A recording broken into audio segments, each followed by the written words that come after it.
Hello, Sia. Hello, Jan. How are you? Nice. Thank you. Thank you, everyone. And How hello, are you? everyone. Hello, everyone. So, hope you are doing well. We are again with you with another episode.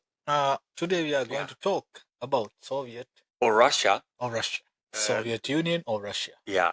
What's the difference and how come it is like it is? Yes. We're trying to make a kind of a quick storytelling. Storytelling, yes. You can say? Yes. Our thought and what we think and the history. The keynotes as we see it. Yes. Well, let's try.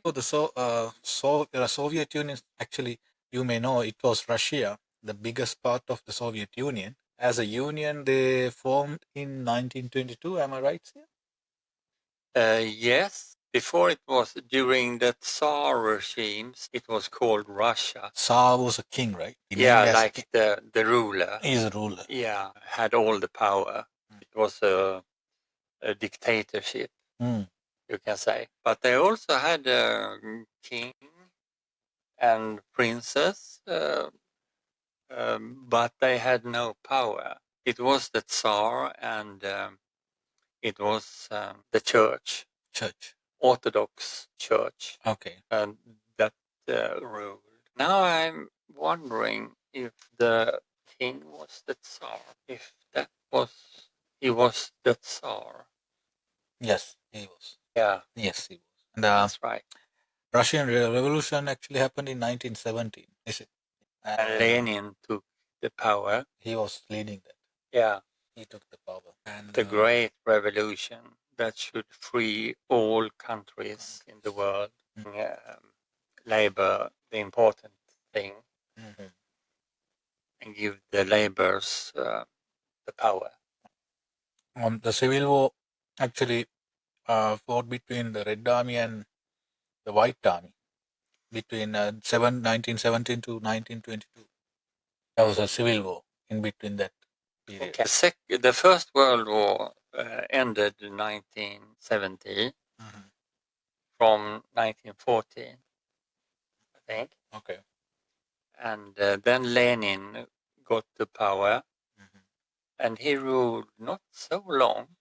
It was until Stalin took over. Yeah, he actually had ruled 1922 to 1924. So it's not so long time. And Stalin took over in 1924.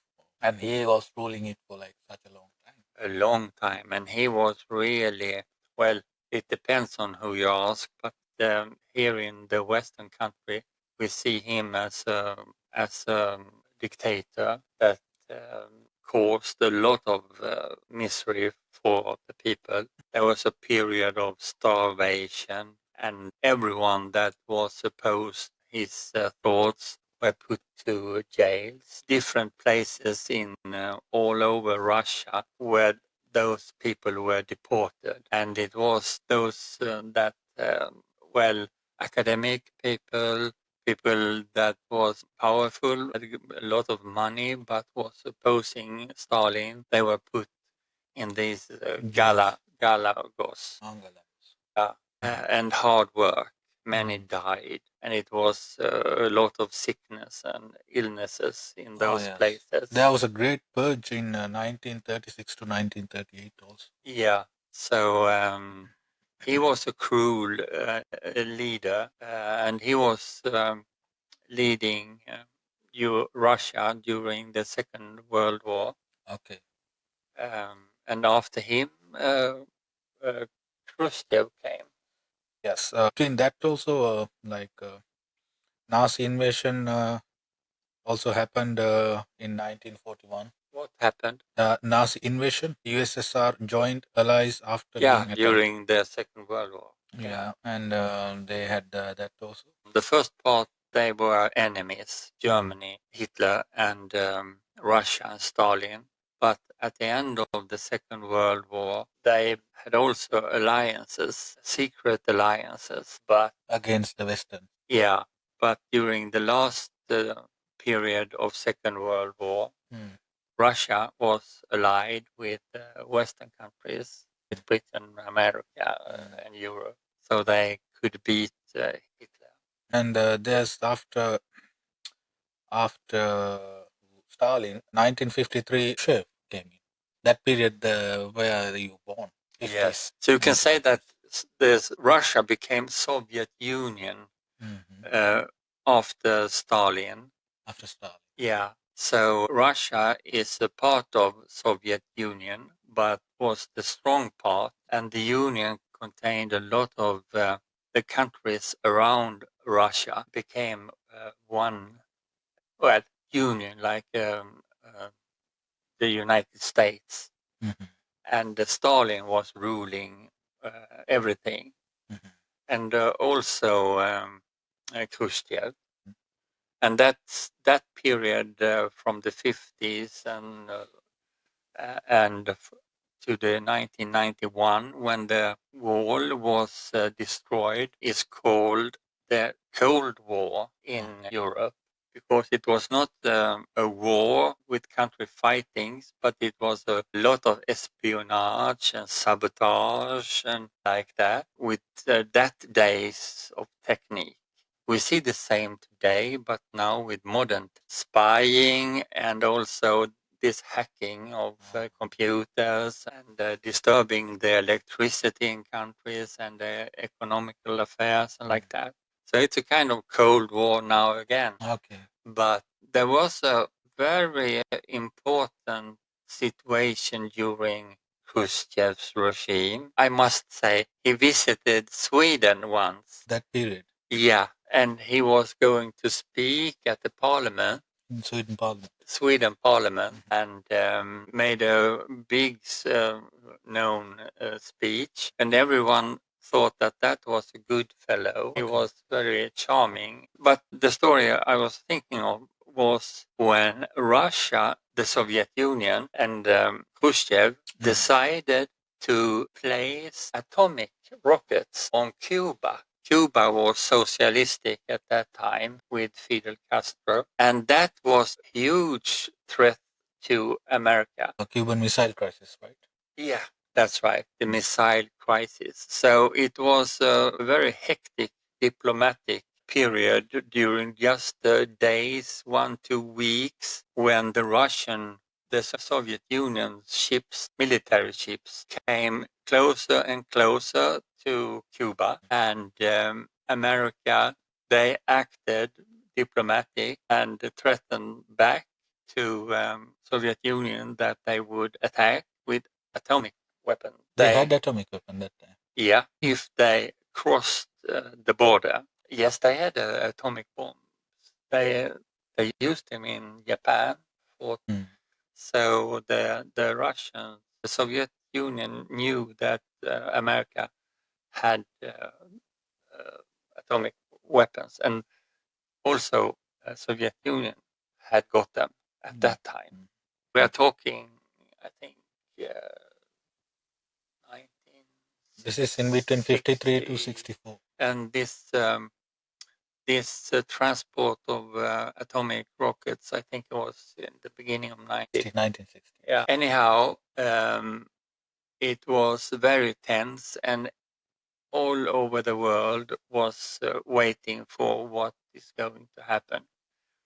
And just a few hundred meters from the border to Cuba, the Soviet Union ships stopped, and they turned around and went home again. So that crisis was over. So it was a great victory for America. Brezhnev.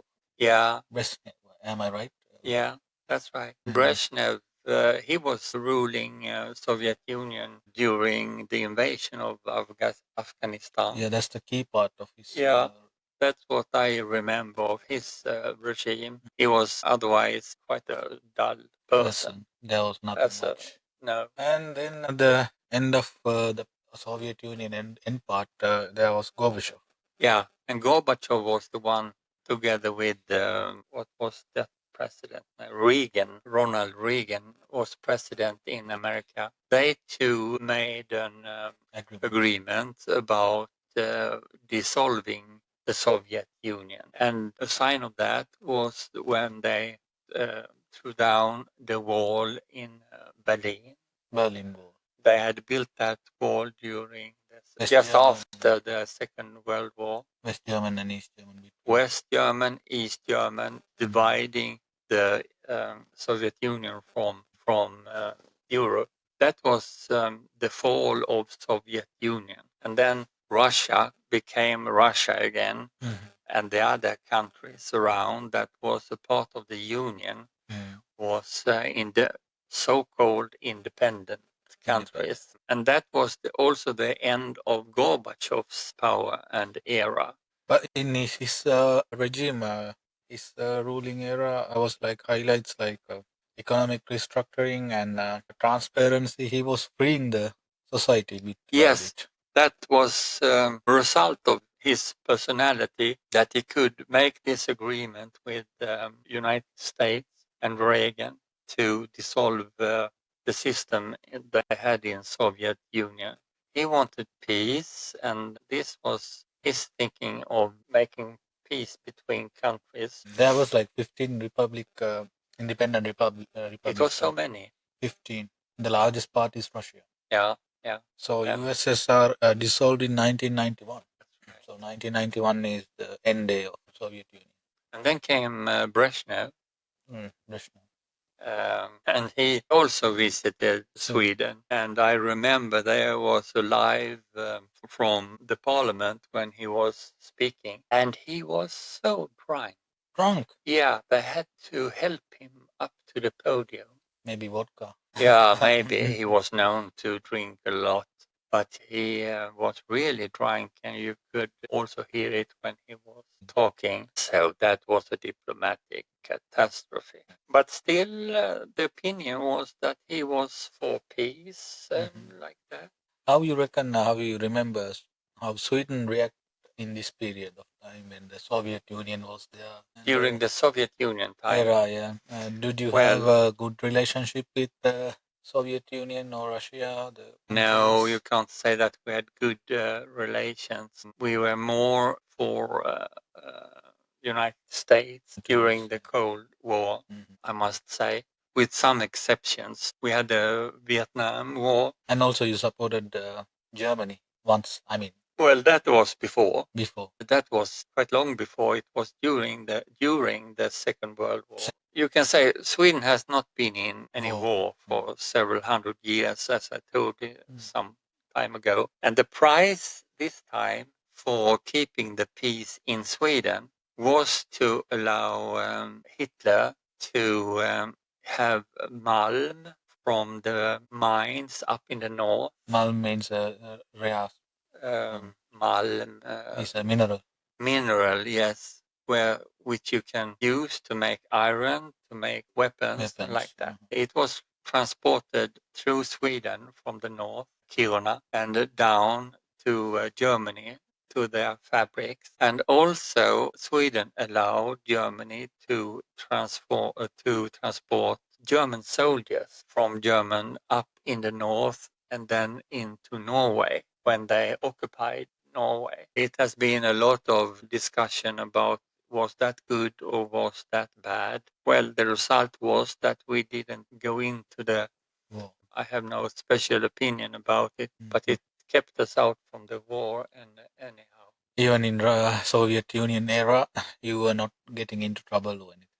No, but it was a lot of espionage from the East German and other security agencies in the East. They had a lot of espionage in Sweden because we were building new weapons and new airplanes and like that. That was interesting for those countries to know about. So I hope and we hope that you have enjoyed this podcast as well. Yeah. And we have learned something. I also learned something from Sia stories because I'm born in 80s. We just know only the stories. There had been happening a lot. So it was. But I was born in during the Cold War. During the Cold, yes, 1950. So of course it's interesting. So today's episode is about Soviet Union or Russia, you may say, and we will come back with another exciting episode, interesting episode next time. Hope so. So hopefully. And please subscribe us and keep following us. Thank you. Bye bye. Bye bye.